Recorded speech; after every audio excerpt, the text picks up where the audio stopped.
Isipin mo, ito.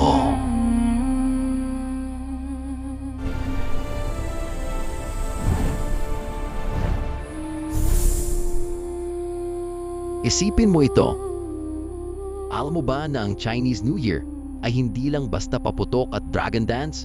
Marami itong simbolo at paniniwala na hanggang ngayon sinusunod pa rin.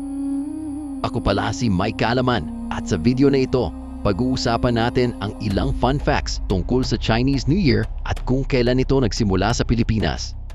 Bago tayo magsimula, pwede pa follow or subscribe sa ating channel. Maraming salamat at simulan na natin. Ang Chinese New Year ay tinatawag ding Lunar New Year dahil nakabase ito sa lunar calendar. Ibig sabihin, nagbabago ang petsa nito kada taon, karaniwan pagitan ng January 21 at February 20. Fun fact number 1. Bawat taon ay may katumbas na animal sign sa Chinese zodiac. May 12 animals tulad ng dragon, tiger at rabbit. At ngayong 2026 ay ang fire horse. Fun fact number 2.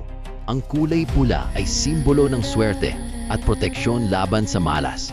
Kaya makikita mo ang mga pulang dekorasyon at ang sikat na dragon at lion dance. Fun fact number 3.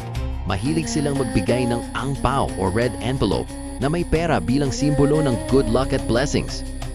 Ngayon, kailan nga ba ito nagsimula sa Pilipinas? Dinala ito ng mga Chinese traders bago pa man dumating ang mga Kastila dahil may kalakalan na noon ang Pilipinas at China.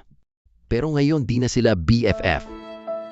Ganun talaga, nag-aaway talaga minsan ang magkakaibigan. Pero naging mas opisyal ang pagdiriwang lalo na sa Binondo, Manila, ang pinakamatandang Chinatown sa mundo na itinatag noong 1594. At noong 2012, idineklara ng gobyerno ng Pilipinas ang Chinese New Year bilang special non-working holiday sa ilang lugar. At kalaunan ay kinilala na rin ito bilang regular holiday tuwing Lunar New Year. Ngayon ang tanong, nakapag-celebrate ka na ba ng Chinese New Year? Anong animal sign mo? Comment down below. At yun lang sa araw na ito. Para sa fun facts at kaalaman, patuloy lang sa pagsubaybay. Ito si Mike Kalaman, nag-iiwan ng kasabihan sa Diyos galing ang ating kaalaman. Kaya i-share natin sa iba yan. God bless.